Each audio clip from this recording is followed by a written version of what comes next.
Kinagagalak ko na makita kayo sa araw na to. At ang araw na to ay napaka-special. This is the 26th Lord's Day. Bawat linggo tayo ay nagdidiwang, pinapahalagahan natin ang araw ng Panginoon dahil hindi lamang ito normal na araw para sa ating pananaw, but this is the most special day of the week. At lahat tayo ngayon ay sama-samang sasamba sa ating Panginoon. Muli, napakabuti ng Panginoon for giving us fair weather kahit sa gitna ng mga bagyo. At Lord willing, makarating dito yung mga kapatiran natin ng maayos. And ganoon din na welcome sa ating mga sumusubaybay sa ating Facebook Live dito sa TNC Worship Service. Tayo muna magsimula sa pagbati ng ating mga visitors. Ikinatutuwa ko na makita yung Bagunas family. Welcome po ulit sa pag-attend dito sa ating pananambahan. Bagunas family, si Santi, Tatay Crisanto, and si Facey. Ganon din yung Dagdag family, si Brother Jay and Sister Angie. Kasama yung kanilang anak na si Brother Justin. Yeah. Ibitahan ko tayo lahat ay magstay mamaya, no? Para sa ating lunch fellowship. And also yung aking nanay, sa returning visitor, si Nanay Wilma. At ang ating bisita, walk-in, si Nanay Flor Delis. Hello po. Yan. Pwede nyo pa pakitaas yung kamay, mga kapatid. Papakibati mamaya si Ate Flor Delis. Welcome po dito sa Trinity Neighborhood Church sa ating pananambahan. At may mga na-miss ba ako na visitors? Wala naman. Okay, sige. Ayan. And also, I would like to remind us the schedule of services ng ating iglesia. Unang-una, yung 9 a.m. natin, we have Children's Sunday School na iniimbitahan lahat ng mga anak ng ating mga miyembro. Ganon din na rin yung mga sumusubaybay sa FB Live natin. Invited ang inyong mga anak and also yung nearby community ng mga kabataan. Ginagawa ito dito sa ating building every 9 a.m. every Sunday. And also yung ating morning worship service which is ngayon 10 o'clock hanggang 11:30 a.m. And after nun, meron tayong lunch fellowship. So ini-invite namin lahat ng bisita to stay. Meron po tayong pagkain. May inahandang pagkain ang ating church para po tayo lahat ay makapagsalo-salo. And also after nun, ang prayer meeting every Sunday naman is 1:30 p.m. Of course, dahil ngayon ay last week of the month, we have our gospel hour mamayang 2:30 p.m. Yan. Tapos sa mga ministries pa na iba ng ating iglesia is every Monday we have beginners Bible class. 8 p.m. po ito ginagawa via online meeting sa Zoom. And also every Wednesday yung ating midweek Bible study kung saan tayo natututo ng mga katotohanan patungkol sa pananampalataya, patungkol sa praktikal na Kristyanismo at patungkol sa salita ng Panginoon. And also every Saturday meron din tayong Bible study 8 p.m. Pinangungunahan ito ni Deacon Danny. Is via online meeting din ito. And also, I would like to greet yung ating mga celebrants this week. Unahin na natin si Ian. Ian Valencia, happy birthday on July 3. Yan, happy birthday sa'yo, bro. And of course, yung mga nagsiselebrate ng wedding anniversary. Ngayong araw mismo, si Brother Josiah and si Sister Andrea. Yan, happy anniversary at magse-celebrate tayo ng araw ng Panginoon kasama ng anniversary nyo sa araw na to. And also June 30, si Brother Carlo, Marcelo, and Ate Josie. Yan. Sige po, before we start, I would like to remind us the importance of Sabbath. Ngayon is Sabbath. Hindi ito Sabado, but it's the Sabbath. Itong araw na ito is Sunday kung saan tayo ay nagdidiwang. Bakit hindi Monday? Bakit hindi Tuesday? O bakit hindi na lang Wednesday? O bakit binibigyan natin ng importance yung pagpunta dito? Bakit hindi tayo satisfied na lang sa online na nasa comfort ng bahay natin, nakaupo tayo, Makikinig lang tayo, after papatayin na natin. Bakit pa tayo kailangan pumunta dito at mag-assemble bilang isang mga grupo o mga anak ng Diyos na sumasampalataya sa Kanya? Why? Because this is the first day on which God brought light to the darkness of this world. Ang Panginoong Hesukristo na ating Panginoon at tagapagligtas ay sa araw din na ito nabuhay muli mula sa kamatayan. Itong araw na ito ay napaka-important. We worship Him. We acknowledge this is the day of rest, not just physical rest, but rather spiritual rest. Na inuuna natin ang ating Diyos, iniisip natin ang lahat ng mga bagay na makalangit, at pinapahinga muna natin yung ating mga pag-iisip sa trabaho, sa pag-aaral, sa pagpapamilya. Itong araw na ito ay para sa Panginoon lamang. Kaya napakahalaga na tayo'y nag-gather dito. This is not just for fellowship, but rather we are communing with our living God. Yun ang ating paniniwala na habang tayong sumasamba dito, wala tayong Diyos na bingi, wala tayong Diyos na hindi nakakarinig, but rather siya ay nakikipag-fellowship sa atin, siya ay nangungusap sa atin, siya ay nakakarinig ng ating panalangin. Kaya itong araw na ito ay napaka-special sa lahat ng araw sa linggong ito. And with that, tayo ngayon ay dadako sa ating pananambahan. Magkaroon lamang tayo ng panandaliang katahimikan.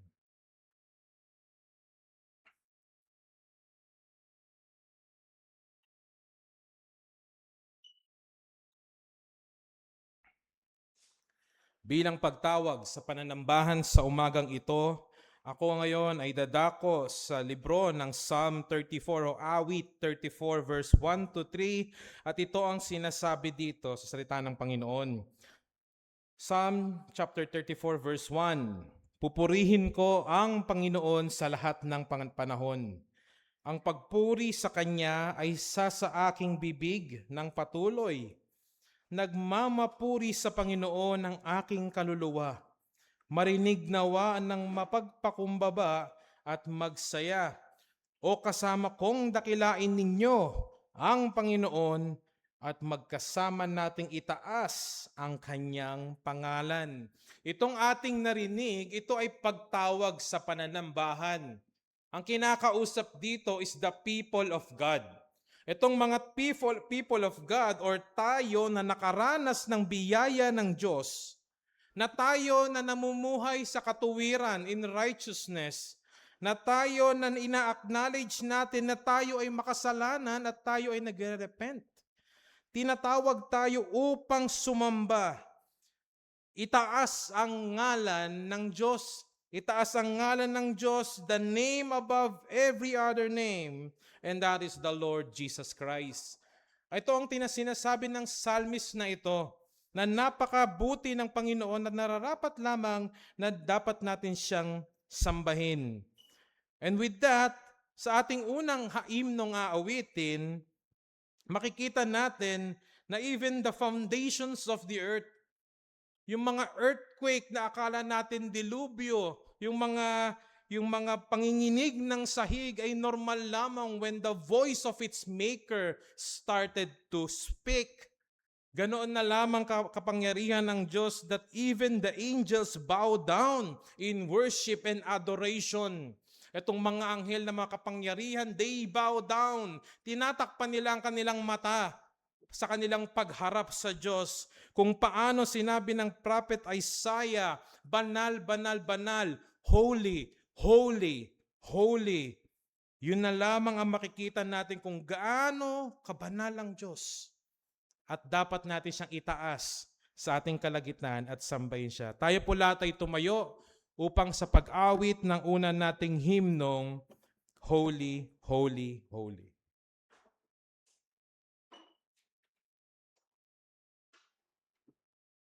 Holy,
manatili po tayo nakatayo o tayo'y manalangin. O Diyos Ama, maraming salamat po Panginoon sa iyong kababaan, Panginoon, sa iyong kabutihan, sa iyong awa. Binigay mo ang iyong biyaya sa amin, Panginoong Diyos, na kami mga makasalanan. We don't deserve your goodness. We deserve the wrath of God dahil sa aming pagkakasala. Sa bawat minuto, sa araw-araw, ang iniisip namin ay pagkakasala sa aming isipan, sa aming gawa, sa aming mga kamay. O Diyos, patawarin mo kami.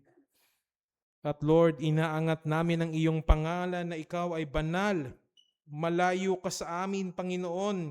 Hindi ka namin katulad, hindi namin dapat ibigay ang standard namin sa iyo, but rather, Lord, ilayo kung sino ka sa amin. Kahit kailanman hindi maikukumpara ang isang uod, ang isang makasalanan, ang isang tao sa Diyos na manlilikha. Kaya Lord, sa aming inawit, napakabuti mo Panginoon, pagpapaalala to na ikaw ay banal, banal, banal. At kami sa umagang ito ay sumasamba sa iyo. Kami Panginoon ay humihingi ng iyong awa. Kami Panginoon ay nagpapakumbaba.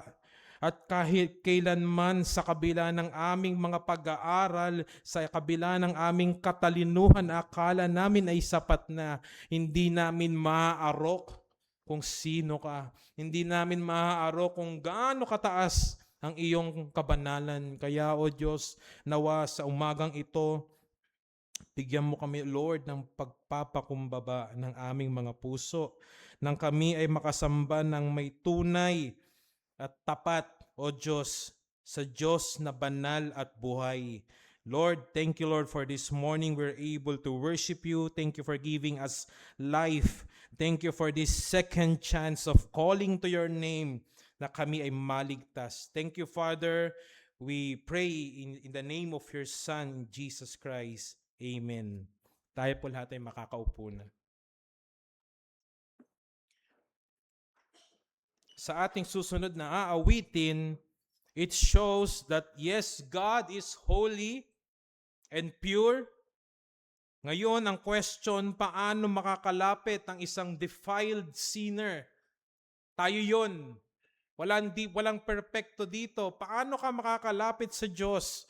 How can a depraved and wretched sinner be made acceptable to God? And the only answer is not by our own works. Kahit kailanman hindi mo matutumbasan ang sakripisyo ng Panginoong Hesukristo, and only by His blood we can be saved.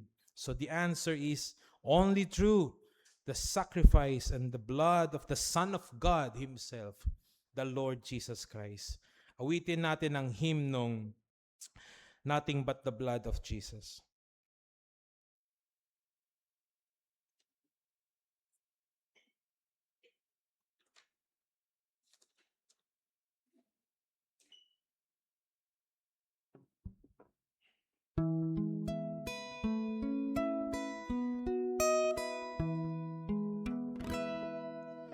What can wash away my sin? Nothing but the blood of Jesus. What can make me whole again? Nothing but the blood of Jesus. Oh, precious is the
sambahin ang ating Panginoon. Sa dakong ito, tayo ngayon po ay tutungo sa ating tithes and offering bilang part ng ating pananambahan. Kaya inibitahan ko ating mga ushers to assist the church.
Tayo po ay manalangin. O Diyos aming Ama, maraming salamat po muli, Panginoon, as part of our worship. Itong pagbibigay, Panginoon, ay iyong sinama sa aming pananambahan. Ito ay iyong tinalaga, Lord, para sa pagpapalaganap ng iyong salita, sa pag-sustain sa mga praktikal na pangangailangan ng iglesia, na ang pagpapahayag sa iyo ng iyong mga salita, ng iyong katotohanan na mga makikita namin sa iyong salita ay magpapatuloy from generation to generation. And Lord, thank you Lord dahil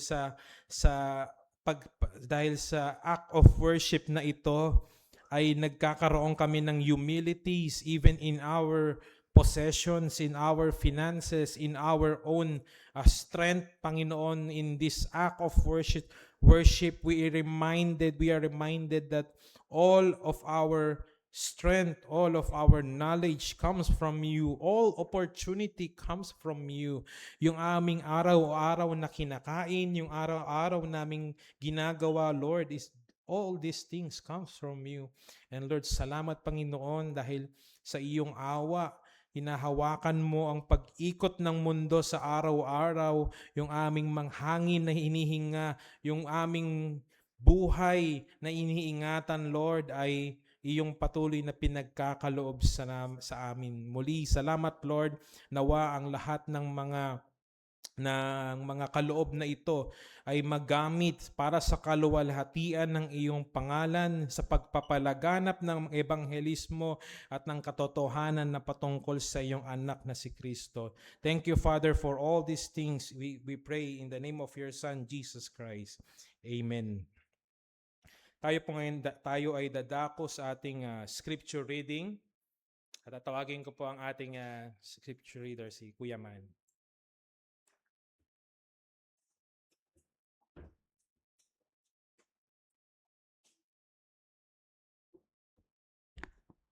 Magandang umaga mga kapatid. Inanyahan ko po ang lahat na tumayo para sa pagbasa sa Matthew chapter 25 verse 31 to 46. Samahan niyo po ako sa pagbasa. Kapag dumating na ang anak ng tao na nasa kanyang kaluwalhatian, nakasama niya ang lahat ng mga anghel, siya ay uupo sa trono ng kanyang kaluwalhatian at titipunin sa harapan niya ang lahat ng mga bansa at kanyang pagbubukod-bukorin ang mga tao, na gaya ng pagbubukod-bukod ng pastol sa mga tupa at sa mga kambing. At ilalagay niya ang mga tupa sa kanyang kanan, subalit ang mga kambing ay sa kaliwa. Pagkatapos ay sasabihin ng hari sa mga nasa kanyang kanan, "Halik kayo, mga pinagpala ng aking Ama. Manahin ninyo ang kahariang inihanda para sa inyo mula sa pagkatatag ng sanlibutan. Sapagkat ako'y nagutom at binigyan ninyo ako ng pagkain, ako'y nauhaw at binigyan ninyo ako ng inumin. Ako'y taga-ibang bayan at ako'y inyong pinatuloy. Ako'y naging hubad at inyong dinamitan. Ako'y nagkasakit at ako'y inyong dinalaw. Ako'y nabilanggo at ako'y inyong pinuntahan. Pagkatapos ay sasagutin siya ng mga matuwid na nagsasabi, Panginoon, kailan ka namin nakitang gutom at pinakain ka namin uuhaw at binigyan ka ng inumin? Kailan ka namin nakitang isang taga-ibang bayan at pinatuloy ka, uhubad at dinamitan ka? At kailan ka namin nakitang may sakit o nasa bilangguan at dinalaw ka namin? At sasagot ang hari at sasabihin sa kanila, Katotohanang sinasabi ko sa inyo, yamang ginawa ninyo ito sa isa sa pinakamaliit sa mga kapatid kong ito ay sa akin ninyo ginawa. Pagkatapos ay sasabihin niya sa mga nasa kaliwa, Lumayo kayo sa akin, kayong mga sinumpa, doon kayo sa apoy na walang hanggan na inihanda sa dyablo at sa kanyang mga anghel. Sapagkat ako'y nagutom at hindi ninyo ako binigyan ng pagkain. Ako'y nauhaw at hindi ninyo binigyan ng inumin. Ako'y taga-ibang bayan at hindi ninyo ako pinatuloy. Hubad at hindi ninyo ako dinamitan. May sakit at nasa bilangguan at hindi ninyo ako dinalaw. Pagkatapos ay sasagot din sila na nagsasabi, Panginoon, kailan ka namin nakitang gutom o uhaw o isang taga-ibang bayan o hubad o may sakit o nasa bilangguan at hindi ka namin pinaglingkuran. At sila'y sasagutin niya na nagsasabi, Katotohanang sinasabi ko sa inyo, yamang hindi ninyo ito ginawa sa isa sa pinakamaliit na ito ay hindi ninyo ito ginawa sa akin. At ang mga ito'y mapupunta sa walang hanggang kaparusahan, ngunit ang mga matuwid ay sa buhay na walang hanggan. Maraming salamat sa pagkabasa sa salita ng Diyos. Makaari na po tayong makaupo.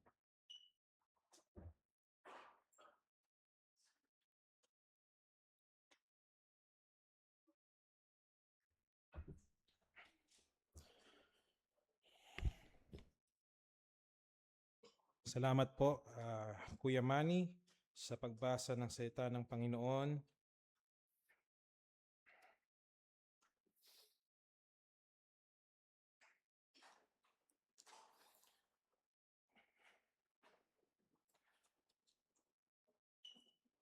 Upang ihanda ang ating sarili, tayo ngayon ay aawit ng ating himno na Search Me, O God.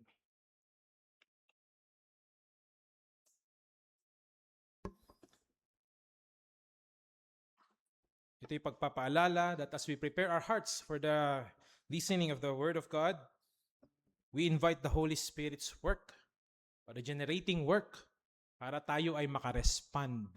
Ang isang patay na kaluluwa ay makarinig ng buhay na salita ng Panginoon. Awitin natin ang Search Me, O God.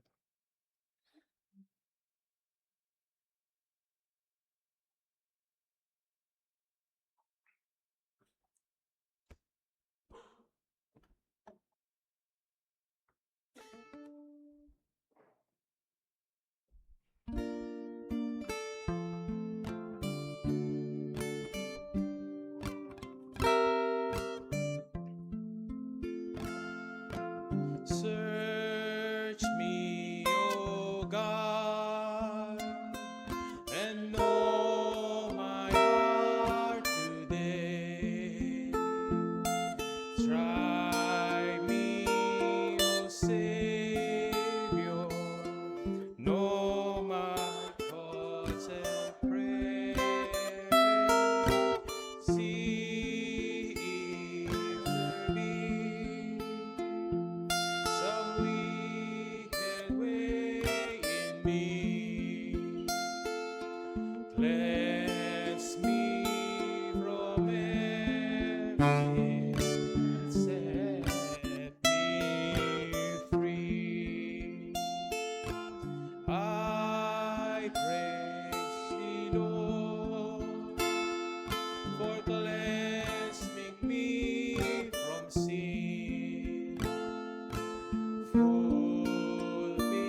declare thou wilt supply our need. For blessings now, O Lord, I humbly plead. Tawagin ko po ang ating pastor para sa ating congregational prayer.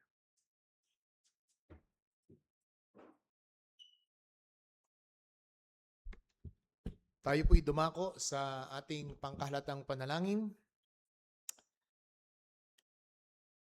Aming dakilang Diyos, sa aming patuloy na pagdulog, pagdakila, at paglulhati ng iyong pangalan, naway tanggapin mo ang aming inaalay na mga pagsamba sa umagang ito. Ang aming mga awit, ang aming mga tinig, ang aming mga kaloob, ang aming mga panalangin, ang aming pakikinig ng iyong salita, ang lahat ng ito, O Diyos, ay bahagi at elemento ng pagsamba. Ikaw, O Diyos, ang nakamasid. At kami, O Diyos, ang sumasamba. Lumalapit kami, Panginoon, na kung mayroon pong hadlang pa rin sa aming paglapit na ito, ay patuloy kaming hugasan ng iyong banal na dugo. Gaya ng aming inawit, nothing but by the blood of Jesus. Anumang elemento, anumang pong bahagi ng aming kristyanong paglakad, ang lahat ng ito ay galing at buhat sa iyo. Ito po'y iyong biyaya. Kaya marapat po lamang, O Diyos, na aming kilalanin na kami magpakumbaba sa iyong harapan. At kilalanin na kami makasalanan. Ikaw ay isang matayog na Diyos, majestic, at banal. Dalangin po namin, O Diyos, na sa patuloy na aming pagsamba, ang iyong salita na pinakasentro ng aming pananambahan ay kumilos sa pamamagitan ng udyok ng banal na spirito. Sumbatan kung kami kinakailangang sumbatan. Igawad ang pagsisisi kung kinakailangang igawad na kami magsisi. At kung yung loloobing magligtas ka, O Diyos, ng kaluluwa sa aming kalagitnaan, ay mangyari nawa.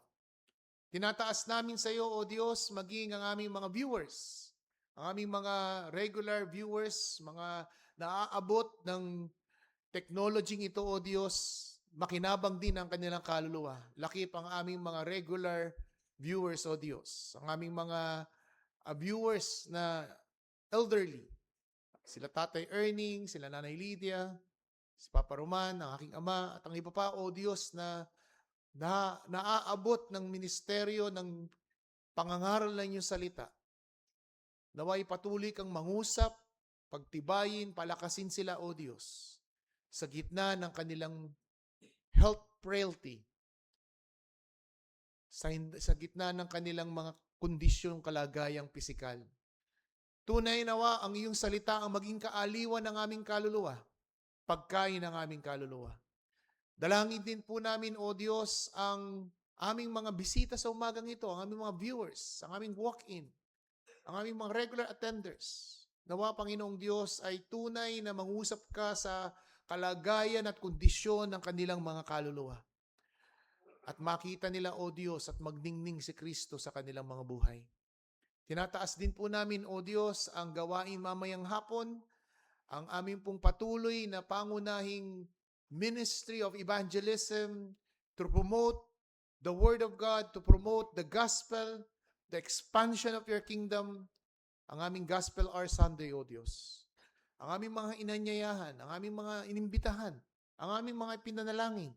Maging handa ang iglesia, O Diyos, na sila'y bukas palad, tanggapin namin, kilalanin namin at tunay na aming ilapit ang kanilang kaluluwa sa paanan ng aming Panginoong Jesucristo. Salamat din po, O Diyos, sa mga magdiriwang ng kanilang kaarawan at sa mga anibersaryo ng pagsasama. Tunay nga, Panginoong Diyos, na sa buwang ito ay may pagbabaluktot, O Diyos, na ginagawa ang aming lipunan. Pilit na binabago, nire-redefine what is marriage all about. But we continue to cling To you, you are the progenitor of marriage. Ikaw ang nagpasimula, ikaw ang ikaw ang nag-ordain ng pag-aasawa. Nilalapit namin sa iyo, O Diyos, na nawa ay patuloy na manangan ang iyong mga anak, manindigan ang iglesia sa katotohanan ng iyong salita. Gamitin mo, O Diyos, ang iyong lingkod sa pangangaral at pagtuturo. Bigyan linaw at hamon ang bawat isa sa amin at tumalima kami, O Diyos, ng may pakinginig at paggalang sa iyong mga salita. Sa iyong mata sa papurit pasalamat sa pangalan ng Kristo Jesus. Amen.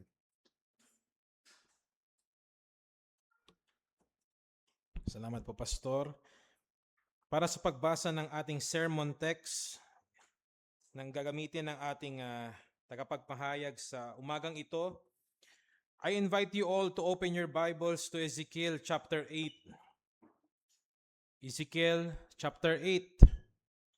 Ito ang gagamitin ng ating preacher sa umagang ito. At ating basahin ang banal na salita ng Panginoon.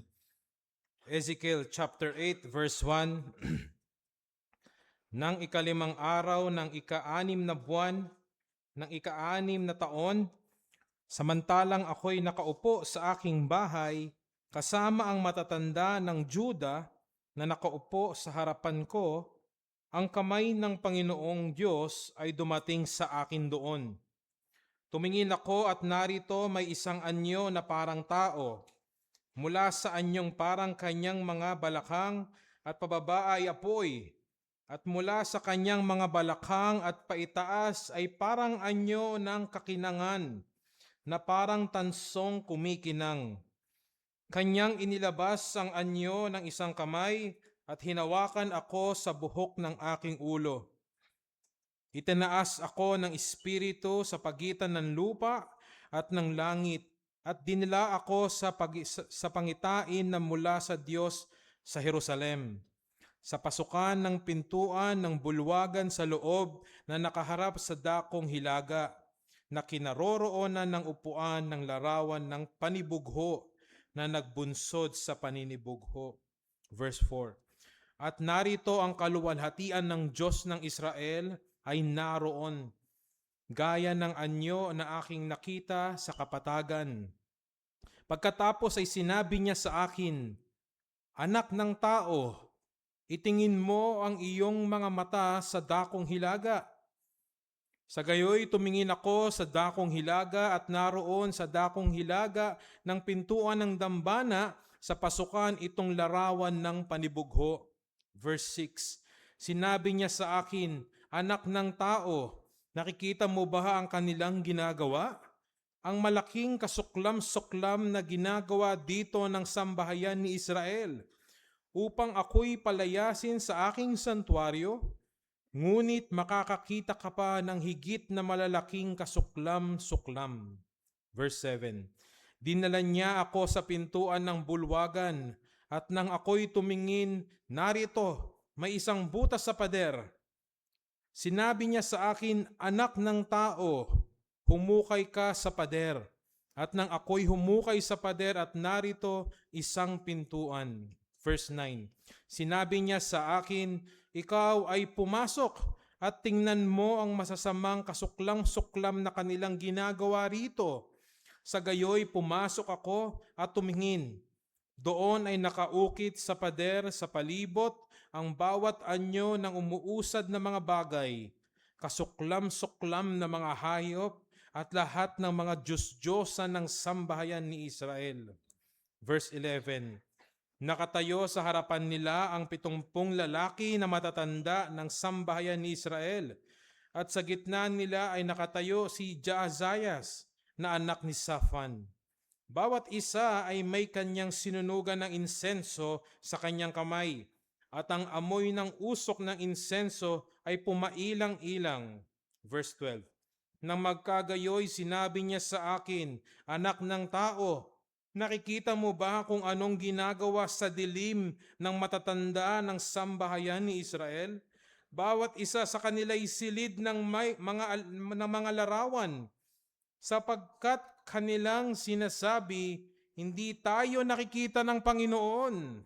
Pinabayaan na ng Panginoon ang lupa. Verse 13, sinabi rin niya sa akin, makakakita ka pa ng ibang mas malalaking kasuklam-suklam na kanilang ginagawa. Nang magkagayoy, dinala niya ako sa pasukan ng pintuan ng bahay ng Panginoon na nasa dakong hilaga at narito, dooy nakaupo ang mga babae na iniiyakan si Tammuz. Verse 15, sinabi niya sa akin, nakita mo na ba ito, o anak ng tao? Makakakita ka pa ng lalong malalaking kasuklam-suklam kaysa mga ito. At dinala niya ako sa loob ng bulwagan sa bahay ng Panginoon. At narito, sa pintuan ng templo ng Panginoon, sa pagitan ng malaking pintuan at dambana ay may 25 lalaki na nakatalikod sa dako ng templo ng Panginoon at nakaharap ang kanilang muka sa dakong silangan. At kanilang sinasamba ang araw sa dakong silangan. Verse 17, sinabi niya sa akin, nakita mo na ba ito, o anak ng tao? Napakaliit bang bagay para sa sambahayan ni Juda na sila'y gumawa ng mga kasuklam-suklam na kanilang ginagawa dito?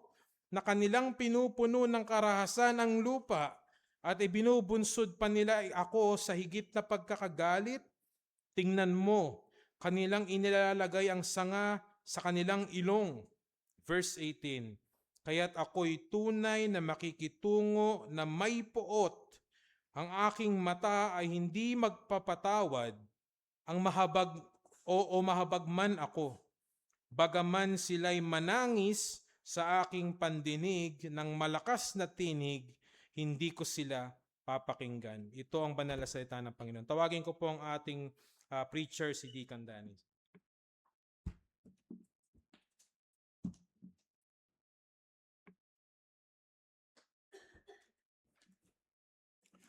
Okay, magandang umaga po sa mga taga-TNC, gayon din po sa aming mga regular attenders, sa mga nakaka-tune in sa online, at gayon din po sa aming po mga bisita ngayong umaga.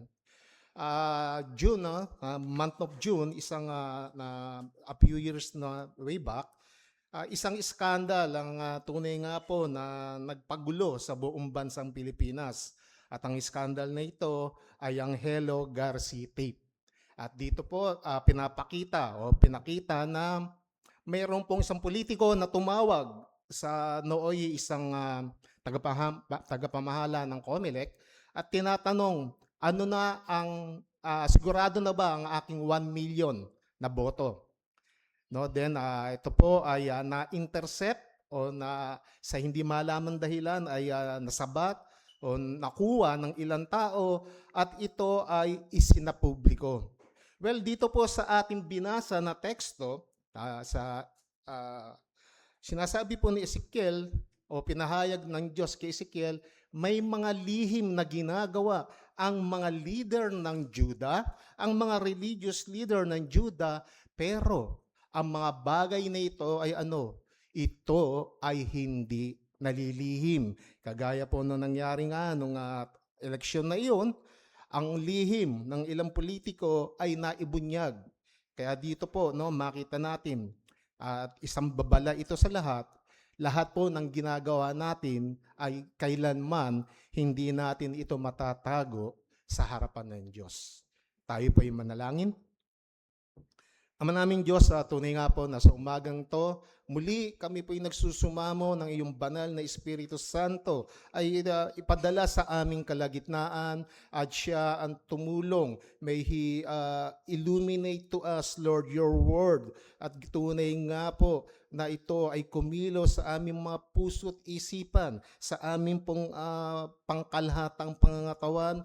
Ito ay aming pong maging sandigan. At ito nga po, Panginoon, ay tuluyang kumilos sa amin at ito nga rin po, Lord, ay maging pagpapala sa bawat isa. Ama, hinihiling po namin ang mga bagay na yan sa banal na pangalan po ni Jesus. Amen. So ano po makikita nating mensahe dito po sa ating pong mga binasang talata? Una po, makikita natin dito, Hindi lingid sa Diyos ang katiwalian at pagkukunwari ng Juda. It is not hidden from God. Yung mga maling ginagawa ng Juda, the sins they are doing behind God at in the temple. Ikalawa, ang pagtanggap ng masamang kultura ay maaaring maghatid sa atin sa idolatria o sa idolatry. Ikatlo, isang babala laban sa pagpapahintulot na may anumang pumalit sa ating debosyon sa Diyos. At ikaapat, ang buhay ng mamamayan na walang Kristo ay maaaring magresulta sa pagbagsak ng lipunan. A society without Christ can really result to a bad society. So, dito po makita natin sa pangitain ni Ezekiel, ang mga pinuno ng Juda ay gumagawa ng mga bagay na inaakala nila nakatago sa paningin ng publiko. At kanila pang sinasabi, hindi naman tayo nakikita ng Diyos.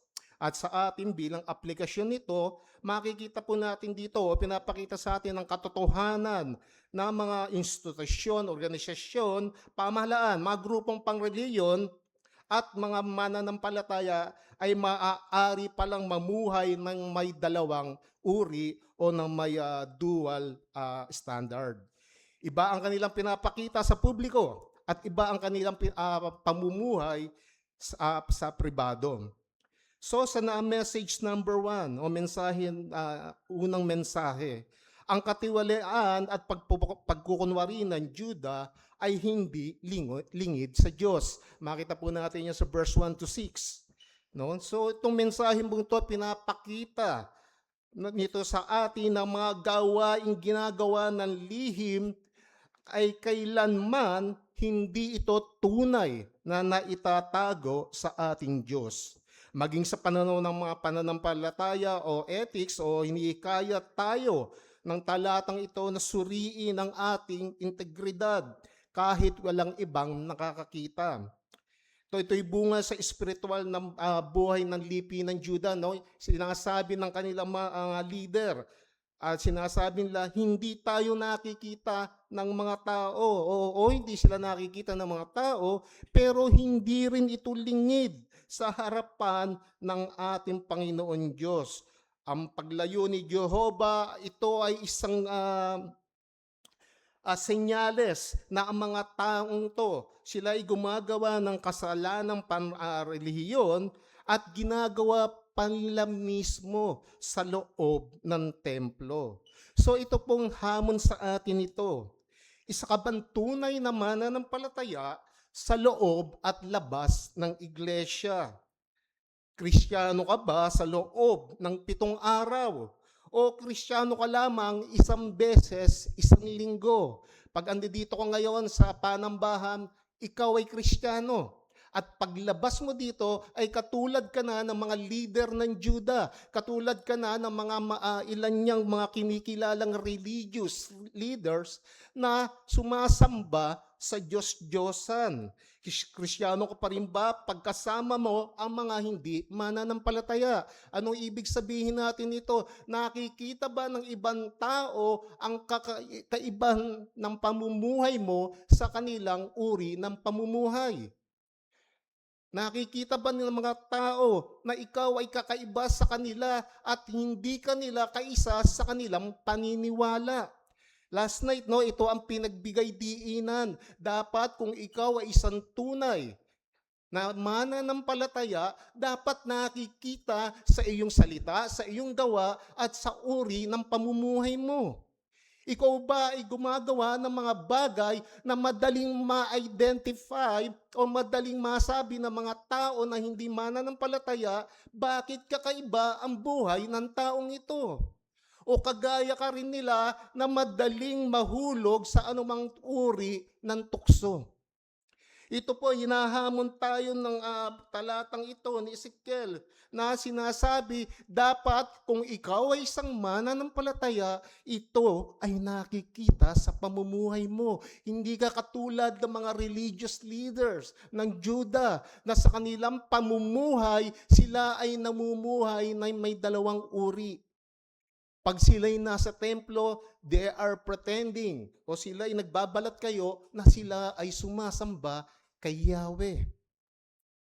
Pero pero sa loob ng templong ito, ang sinasamba nila ay Diyos-Diyosan. At pagdating nila sa labas, they are pretending, no? Pinapakita nila na parang napakabanal nila. Pero sa private life nila, sila ay mga idolatrous. Kristiyano ka pa rin ba kapag kaharap mo ay mga mananampalataya lamang o Kristiyano ka lamang kapag nakatalikod na ang mga hindi mananampalataya? Siyasatin po natin ang ating mga sarili. Tandaan po natin ang pagiging mananampalataya o ang pagiging Kristiyano ay hindi lamang po tuwing araw ng linggo o sa mga araw na nagkakatipon-tipon ang mga kapwa mo mananampalataya. Ito'y kasama ng ating pamumuhay araw-araw. Kaya dapat tayong maging mapagbantay, maging maingat, at mulat sa ating mga iniisip, sinasabi at ginagawa. Kagaya ka rin ba ng mga hindi mananampalataya na sumasali sa mga biruan na hindi nakakalugod sa ating Diyos? Gumagawa ka rin ba ng mga bagay na hindi dapat ginagawa ng isang mananampalataya? Tandaan po natin, hinahamon tayo ng Ezekiel chapter 8 na suriin kung ano talaga ang namumuno, kung ano ba talaga ang ating sinusunod, ano ba talaga ang namamahala sa ating pananampalataya at katapatan sa Diyos. Ngayon, sa iyong kinakaupuan, masasabi mo ba ng tapat na ang devotion mo ay kay Kristo?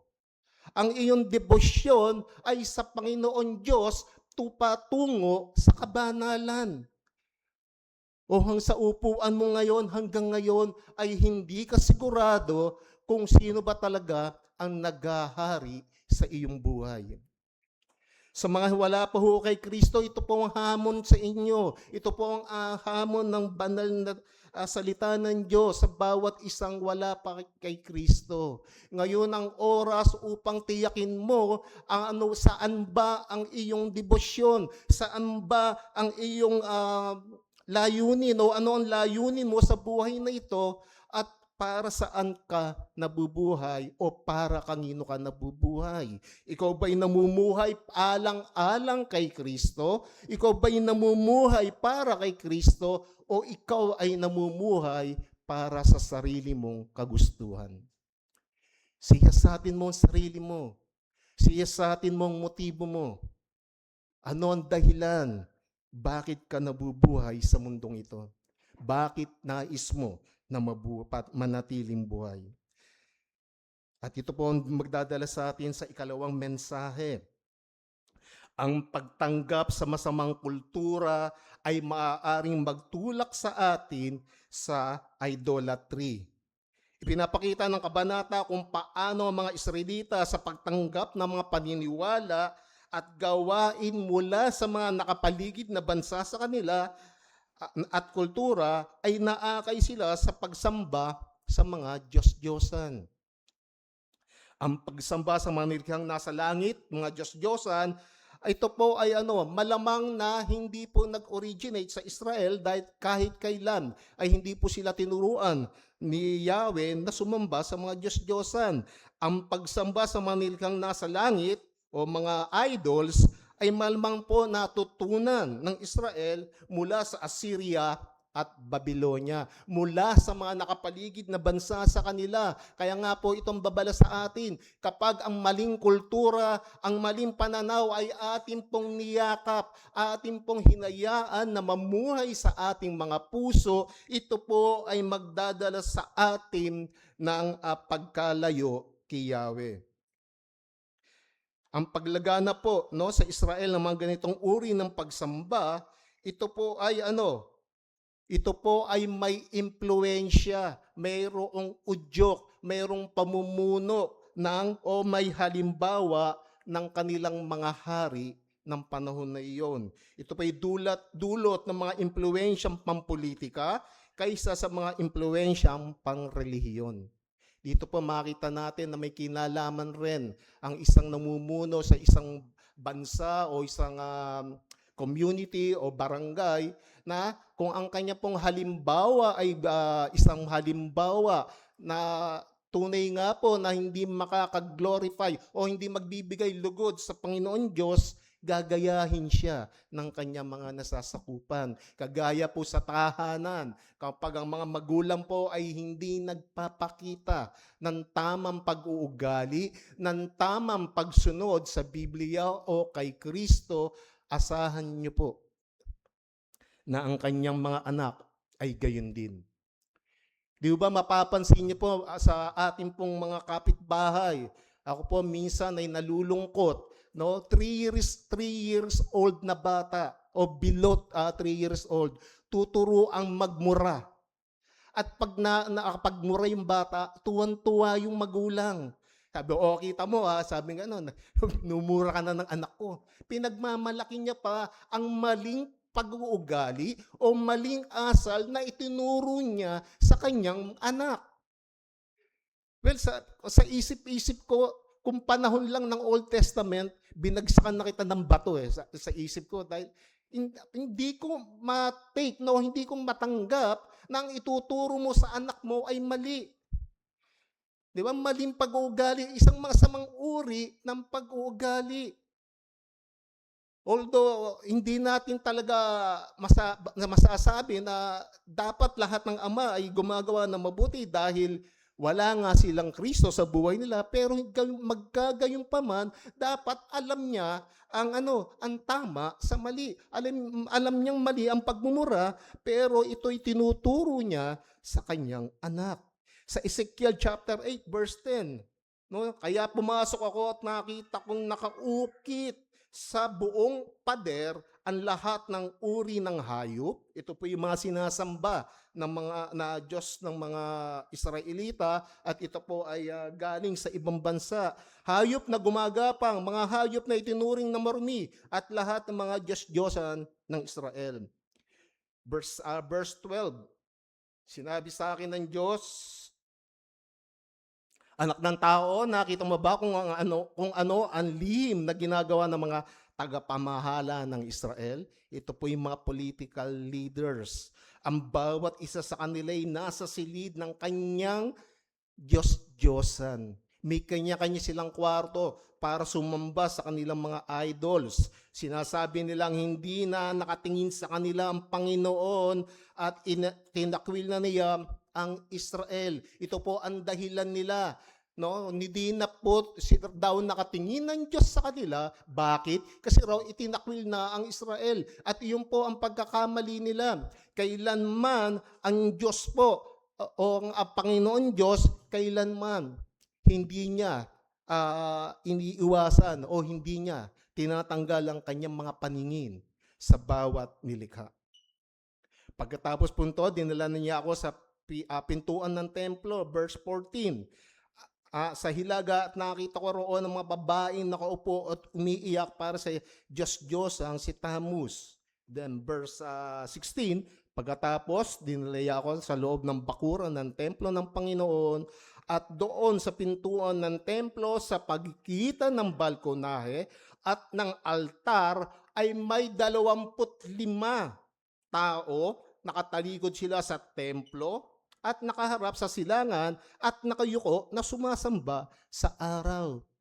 Well, dito po may possibility na mga priest mismo ng Israel ay sumasamba o yung ang kanilang mga saserdote ay sumasamba sa araw, sa Diyos-Diyosan. Ang pangitain ay nakatuon po ng malaki sa mga pinuno. pinapahiwatig nito na ang moral at espiritual na kalagayan ng isang simbahan, komunidad, ay maaaring lubos na maimpluwensyahan ng mga taong nasa posisyon ng kapangyarihan at authority o autoridad. May kinalaman ng mga namumuno sa mga pamumuhay na pinapakitang panreliyon ng kanilang nasasakupan. Ang kabanatang ito ay nananatiling mahalaga at may kaugnayan sa atin.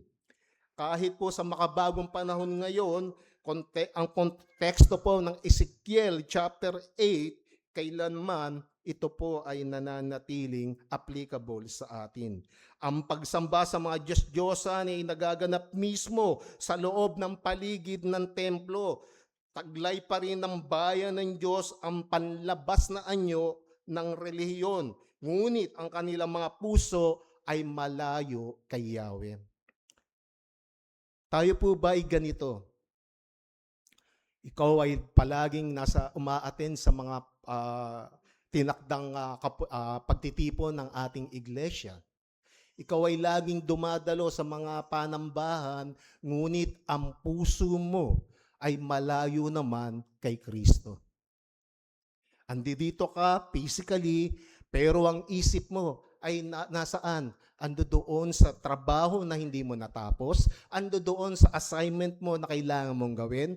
Ang isipan mo ay naroon sa mga nakaplano mong paglalakbay na gagawin.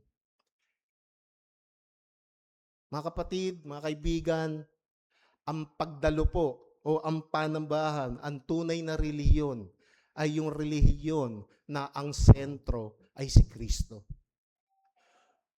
Huwag po nating isipin na ang ating pong pangreliyon na pinapakita sa labas ay siyang dahilan o magiging dahilan upang tanggapin ka ni Jesus. Hindi po, nagkakamali tayo. Ito po'y mga babala sa lahat ng namumuno sa iglesia.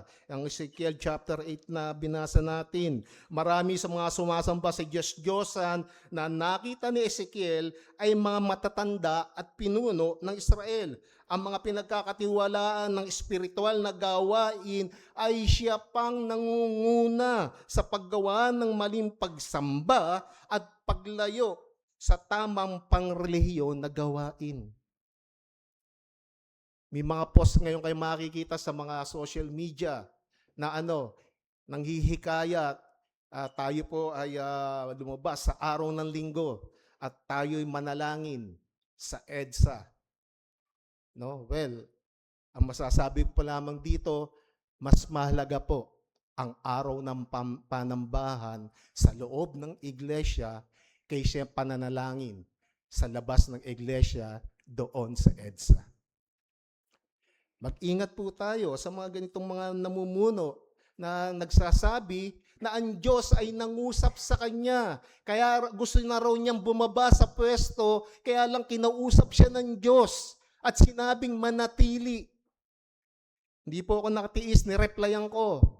Paano mo nakausap?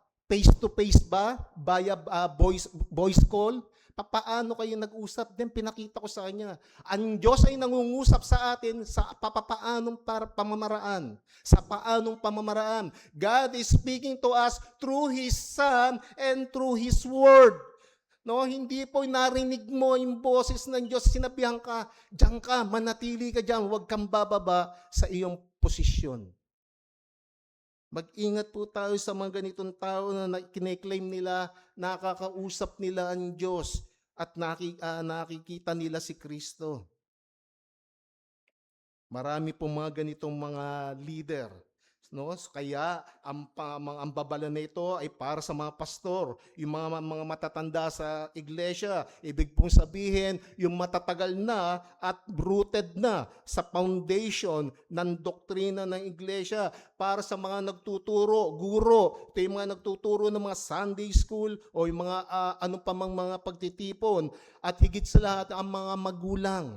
Nabanggit po natin kanina, ang magulang ay dapat na nagpapakita ng tamang asal, ng tamang batayan, ng tamang halimbawa sa kanyang mga anak. At ang maling halimbawa na nakikita sa atin, ito po ay magdudulot ng kanilang kapahamakan. Bakit? Dahil sila ay malilihis sa tamang katuruan.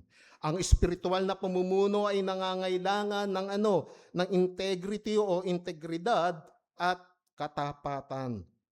Ang nakatagong pakipagkompromiso ng mga pinuno sa kasalanan ay maaari pong makapinsala sa nasa ilalim ng kanilang otoridad.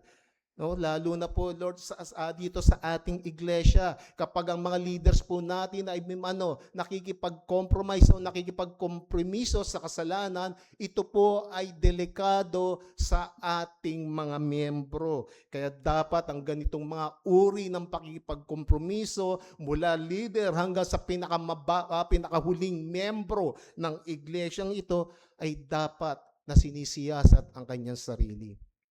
Ako ba isang uri ng mananampalataya na napakadaling makipag-compromise sa anumang uri ng kasalanan? No, isang araw, magkasama kami ng isang brother at napag-usapan namin yung mga tungkol sa ganyang mga bagay. No, kagaya ng halimbawa sa school, sabi ng iyong professor na lalaki, "Wag niyo akong tatawaging sir. Gusto ko, ma'am." Anong gagawin mo? No, napag-usapan namin yan. Well, sagot ko sa kanya, una, tanungin mo sarili mo, bakit ka nasa school? Ikaw ba'y pumunta sa school na yon para ituwid ng mali o para mag-aral? No, dapat sagutin mo muna yung katanungan na yun. Bawa sa isang sistema, lumapit sa iyo yung boss mong lalaki, na ang laki ng katawan, may bigote, bilang sinabi sa iyo, "Don't address me as sir. Address me as ma'am or lady." Ano gagawin mo? No? Ganito po ang maaaring makaiba sa atin ay maka-encounter ng mga ganyang bagay. At sa mensaheng ikatlo, isang babala laban sa pagtanggap ng anumang maaaring pumalit sa ating debosyon sa Diyos. Tayo po mga mananampalataya, hindi po mapapagkaila na meron tayong mga pinaparsu o meron tayong mga gustong marating sa ating buhay. Meron tayong mga bagay na pagdating ko ng ganitong edad, gusto ko, ganito na ako o meron ako nito. O ang iba naman sa atin ay kailangang mapagtagumpayan ko ito. O gusto kong muli mag-masteral o doctorate para ganito ang level ko sa buhay. Para sa lahat ng mananampalataya, ang Ezekiel chapter 8 ay nagsisilbing babala laban sa pagtanggap ng anumang maaaring umagaw sa ating debosyon sa Diyos. Ginagamit ng ilang Kristiyano at Hudyo ang mga talatang ito o yung kabanatang ito upang hamunin ng bawat isa, suriin kung ano ang maaari makapagbagong anyo o yung mga modern idols sa ating panahon. Ano ba yung mga modern idols na ito? Hindi ka nga sumasamba sa Diyos-Diyosan, ngunit mayroong mga ibang anyo pa ang Diyos-Diyosan o yung mga idols. At ito ay maaaring saan? Ito'y sa kaanyuan ng pera o kayamanan. Maaaring hindi ka nga sumasamba sa mga ribulto, pero ang laman ng puso mo ay papaano kumita at papaano pa mas dumami ang kayamanan. Isa po itong uri ng idolatry. Maaaring ito ay nasa anyo ng tagumpay sa karera o propesyon. Buhos na buhos ang sarili mo, buhos na buhos ang panahon mo para sa pag-aaral o sa trabaho, para sa promotion, o para sa makatanggap ka ng mga honor sa iyong eskwelahan, pero hindi mo nakikita na ikaw ay malayo na kay Kristo. Hindi po masama na i-achieve o hangarin ang mga bagay na ito. Pero kapag ang mga bagay na ito ay pumapalit na sa devotion mo, sa iyong pagtatalaga ng sarili kay Kristo, ito na po ay isang uri ng idolatry.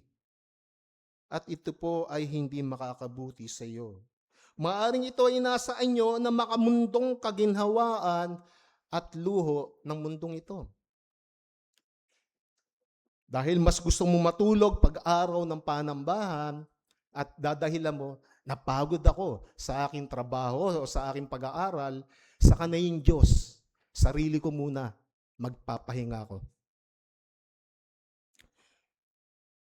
O maaring sabihin mo, maglalakbay muna ako ng isang buwan, saka na ako aatin ng church pagbalik ko. Pupunta muna ako sa mga lugar na kahit na alam mo na ang lugar na pupuntahan mo ay walang mga Kristiyanong iglesia.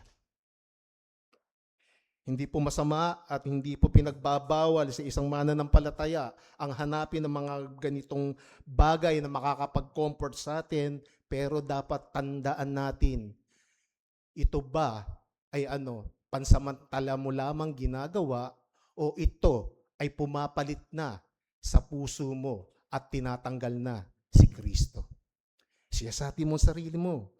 Maaring ito nga ay mga ideolohiyang pampolitika. No? Kagaya ng pagtanggap mo na wala namang masama kung i-recognize natin ang mga grupo ng mga LGBTQRSTUB. No? Sasabihin mo yan. Wala namang masama kung sila'y tatanggapin natin. Pero hindi mo alam, ikaw ay nagkakaroon na ng ideolohiyang hindi ayon sa salita ng Diyos, at itong mga ideolohiyang ito, yung mga ideology na to, ay pinapalitan na si Kristo sa iyong puso. Mag-ingat po tayo. Tignan po natin ang ating sarili, nasaan na ang devotion natin sa ating Diyos.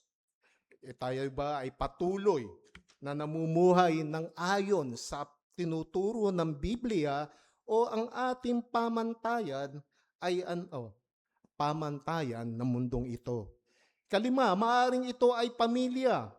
Kapag ang sobrang atensyon at pagmamahal sa asawa o mga anak ay nauuna pa kaysa sa Diyos, ito ay isang uri ng idolatry o pagsamba sa Diyos-Diyosan. Hindi pong masamang bigyan ng tamang atensyon ang mga anak. Hindi mali na bigyan ng tamang atensyon ang mga anak, ang ating asawa. Hindi po mali na mahalin ang ating mga miyembro ng pamilya. Ngunit kung ang atensyon na to at pagmamahal na ito ay lalagpas na o tinatanggal na si Kristo sa dapat niyang kalagyan sa buhay mo, ito rin po ay isang uri ng idolatry o pagsamba sa Diyos-Diyosan. Maaring ito ay libangan. Nasa anyo ng paglilibang. Ngunit kapag masyado ng maraming oras ang ginugugol mo sa pagpapahinga at kasiyahan kaysa sa pagsamba at paglingkod sa Diyos, ito rin po ay isang uri ng idolatry o pagsamba sa Diyos-Diyosan. Nalilimutan mo ng bigyan ng karangalan, nalilimutan mo ng pasalamatan, at nalilimutan mo ng tignan o sabihin na ang mga nakakamit mo sa buhay, ito ay galing sa Diyos. 1 Corinthians chapter 10 verse 31. Unang Korinto, kabanata 10, versikulo 31, anong sinabi sa atin ni Pablo? Kaya kung kayo man ay kumakain o umiinom o anuman ang inyong ginagawa, gawin ninyo ang lahat sa ikakaluwalhati ng Diyos. Ang sobra mo bang paglilibang ay nakakaluwalhati sa Diyos? Ang sobra mo bang pagpapahinga ay nakakaluwalhati sa Diyos? Ang sobra mo bang pagmamahal sa iyong mga anak o pamilya o asawa ay nakakaluwalhati sa Diyos? Tanungin mo ang sarili mo, ang mga bagay bang ito na ginagawa ko ay nakakaluwalhati sa Diyos? Ano man ang ating ginagawa, dapat itong nakasentro kay Kristo, hindi sa pansariling kagustuhan, karanasan, o mga pagpapahalaga sa mundong ito.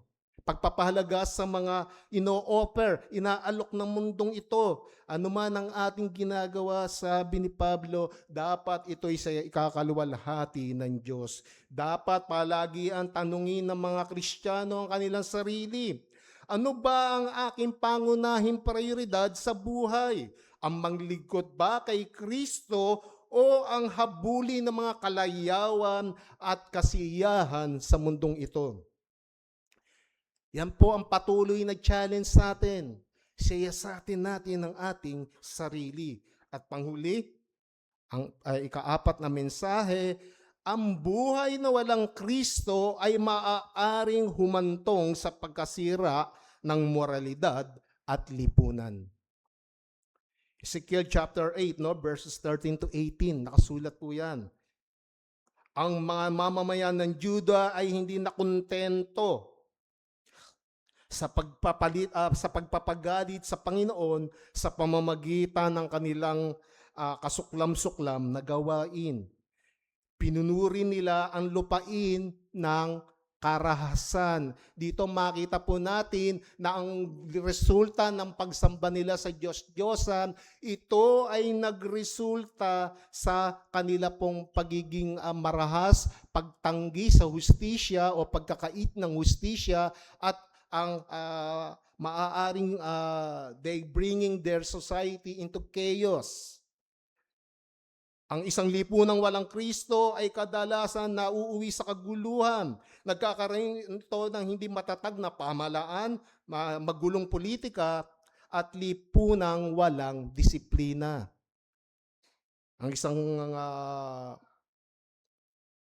isang lipunan o isang society na walang Kristo na naghahari sa kanila, kadalasan ang paggawa ng dahas o ng karahasan ay napakadali para sa kanila. Kagaya po dito sa Juda, sinasabi, sumasamba na sila sa Diyos-Diyosan at pinuno pa rin nila ang lupain ng karahasan. Noong July 22, Hunyo 22, this year, Lunes, 3 katao ang namatay at 7 ang nasugatan matapos pagbabarili ng 2 menor de edad ang kanilang mga kaklase sa lungsod ng Tacloban. Ang 2 salarin punto, yung 2 suspect, may edad na 14 at 15 ay pumasok sa San Jose National High School sa Tacloban City at base po sa ulat, mahigit 1 buwan na pinagplanuhan ng 2 ang gagawin nilang pag-atake sa kanilang mga kaklase. This is not a case of cyberbullying. No, ito po ay isang uri ng pagnanais na maging sikat, pagnanais na saktan ang kanilang mga kaklase, magpasikat sa kanilang mga kaklase sa pamamagitan ng dahas. At dito po makita natin, sa murang edad ng mga taong to, ng mga batang ito, ang dugo ng mga inosenteng nilalang na kanilang pinatay ay nasa kanilang mga kamay na. Ibig sabihin po nito, sila ay nagkasala, may kasalanan. At ang nakakalungkot dito, ayon sa batas natin, wala silang pananagutan. Imagine that. Di baling mawalan ng sala ang mga salarin, at ikompromiso natin at baliwalain natin ang hustisya para doon sa mga namatay at nasugatan. So this is a society without Christ. Kung ang society ay mayroong Kristo, isasaalang-alang niya ang buhay ng kapwa niya, tao, at hindi niya gagawin ng pumatay. Bakit? Dahil ito ay labag sa kautasan ng Diyos. Thou shalt not kill. Why? Bakit bawal ang pumatay? Dahil ang bawat nilalang o ang bawat tao ay nilikha sa imahe ng Diyos. Kaya po hindi pinapahintulutan ang walang pakundangan o pagpatay na hindi sinasang-ayunan ng Diyos. Malinaw ang mensahe ng Ezekiel 8 ng isang mabuting lipunan ay nakaugnay ang karakter ng mga mamamayan nito kapag ang individual po at tumalikod sa paggalang sa Diyos, papasok po ang pagkamasarili, ang selfishness, ang korupsyon, at kawalang katarungan. At ito po ay nakikita natin sa ating gobyerno, sa ating politika sa panahon na ito.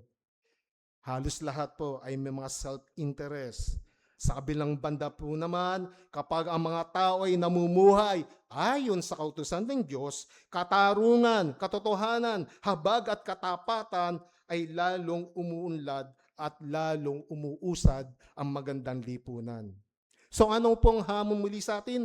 Dapat bantayan ng mga Kristiyano ang kanilang pribadong buhay, hindi lamang ang kanilang reputasyon sa harap ng publiko. Laging alalahanin na ang tunay na kabanalan ay nagsisimula sa mapagpakumbabang pagsunod sa kautusan ni Kristo, hindi lamang sa pagkakaroon ng mabuting panlabas na asal.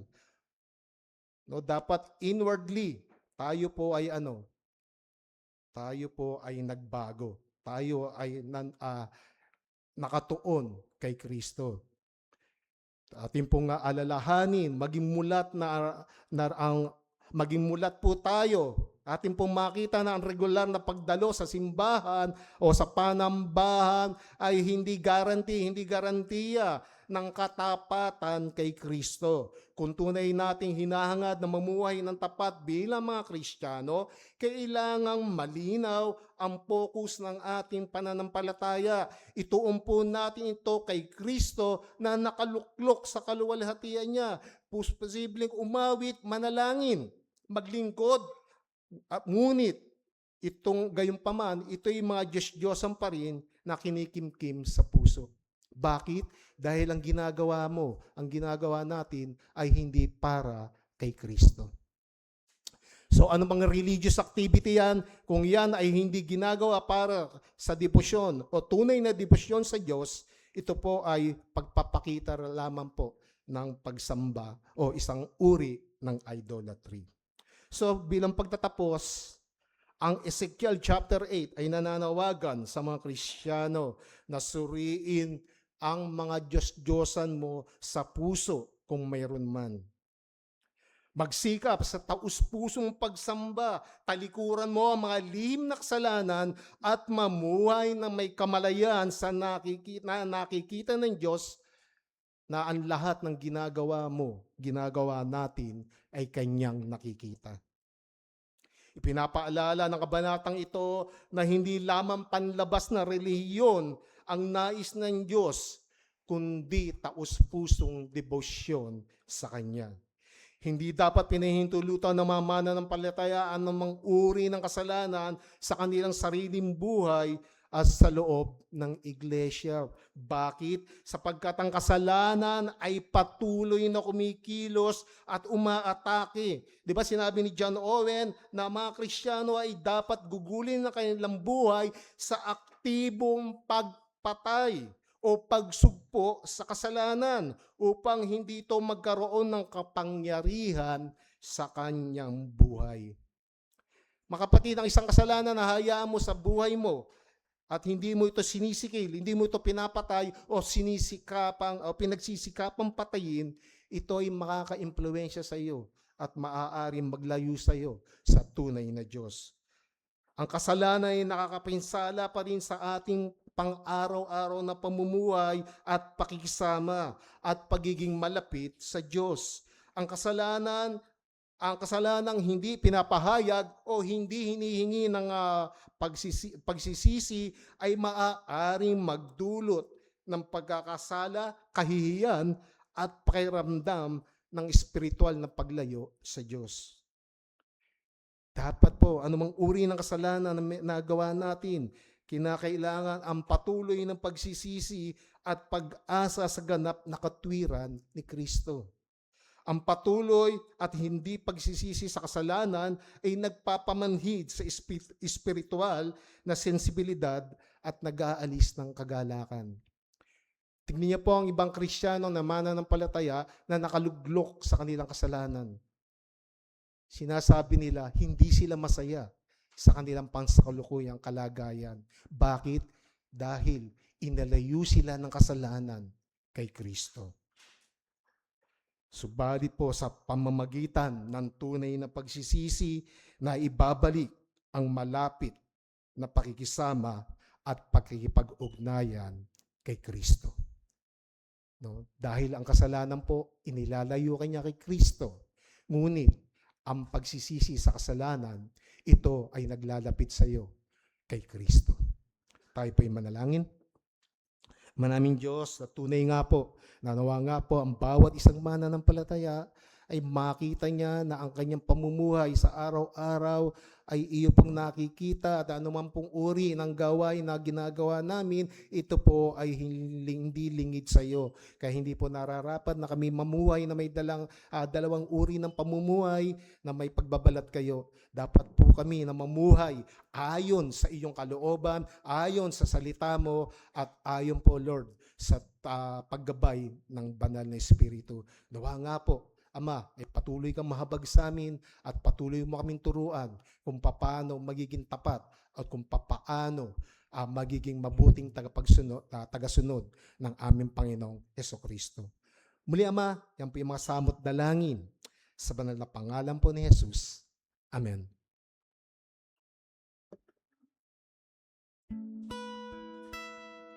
Salamat po, Deacon Danny. Magkaroon po tayo ng panandaliang katahimikan to reflect on the preached word of God.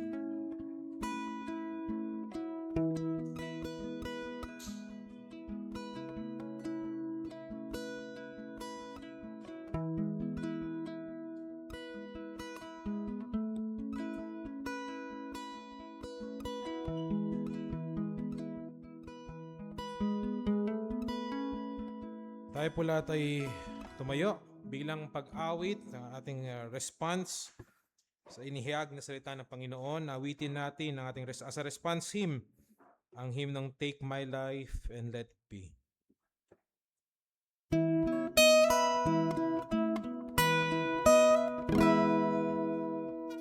Take my life and let it be consecrated, Lord, to Thee. Take my moments and my days, let them flow in ceaseless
awitin po natin ang ating doxology.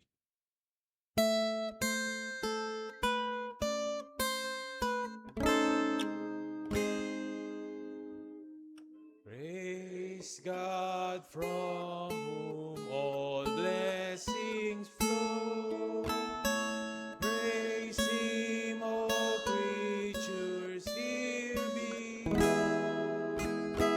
Praise Him above the heavenly host. Praise Father, Son, and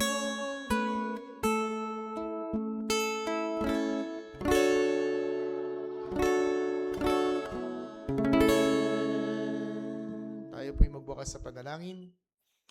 Salamat dakilang Diyos sa paalala sa bawat isa sa amin na kami ay mamuhay ng may takot at kabanalan, hindi lamang sa araw na ito ng aming pananambahan, kundi aming siyasatin sa bawat araw na ipinagkakaloob mo sa amin na kami ay nabubuhay.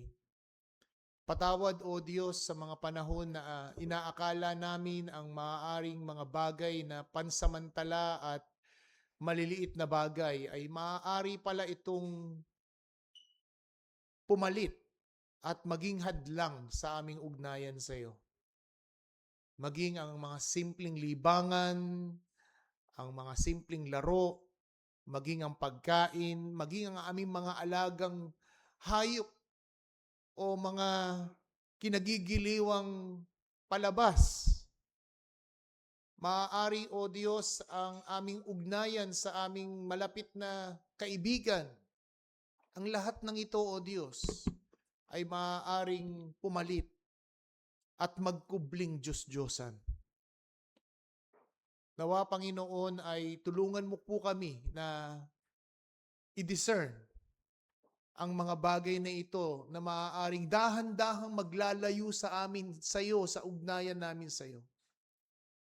Maaaring ito ang aming trabaho, ang aming negosyo, ang aming pamilya, o maaaring ang aming mga patuloy na inaalaga ang kasalanan na hindi namin kayang talikuran at bitawan. Nawa, O Diyos, Ikaw nawa ang magsiyasat sa aming mga puso, sapagkat wala kaming maaaring ilihim, ikubli, sapagkat ang lahat ng bagay ay maliwanag, nagiging liwanag sa iyong harapan. Naaangkop, O Diyos, ang aming huling inawit, na malibang Ikaw ang mag-take over ng aming buhay. Maliban na kami, Panginoon, na hindi magpasakop.